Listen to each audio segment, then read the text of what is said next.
তো গাইস খেতে বসে পড়লাম। অনেক ঠেলাগুতো করে নিয়ে জায়গা পেলাম। রাত্রি 10:30টার বেশি হয়ে গেছে। বরযাত্রী ঢুকে পড়েছে, এত ভিড় হয়েছে সে বলার মতো না। আর বিয়েবাড়ির মেন পার্টি তো হচ্ছে খাওয়া দাওয়া, তো এটার জন্য তো মানুষ একটু লড়াই করতেই হয়।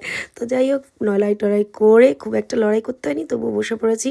তো যাই হোক, এই দিকেও দেখো তোমাদের সাথে মেনু কার্ডটা শেয়ার করে নিলাম। তো তোমরা একটু কষ্ট করে কিন্তু মেনু কার্ডটা পড়ে নিও, আর একে একে আমি সব দেখানোর চেষ্টা করবো অবশ্যই। তো সাথে সাথে দিয়ে দিল পাতা, লেবু আর চিকেন সাটে। সাটেটা খুব দারুণ হয়েছিল, গরম গরম।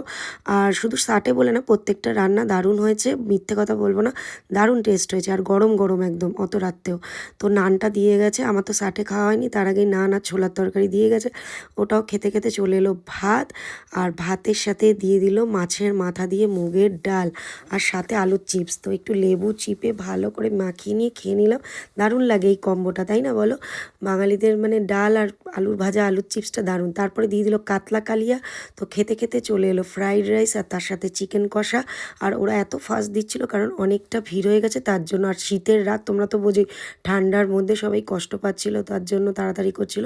তো খাবার দাবারগুলো ভালোই হয়েছে। আর মেন ফেভারিট হচ্ছে আমার চাটনি পাঁপড়, এটার জন্য ওয়েট করে থাকি। তো ফাইনালি চলে এসছে আমার চাটনি পাঁপড়।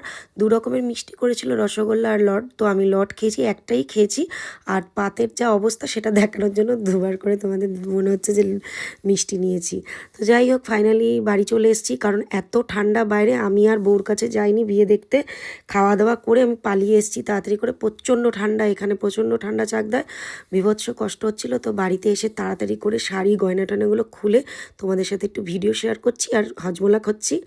আর আইসক্রিম দিয়েছিল, আইসক্রিমটা খাইনি ঠান্ডার জন্য, আর আমার তো অলরেডি ঠান্ডা লেগেই রয়েছে।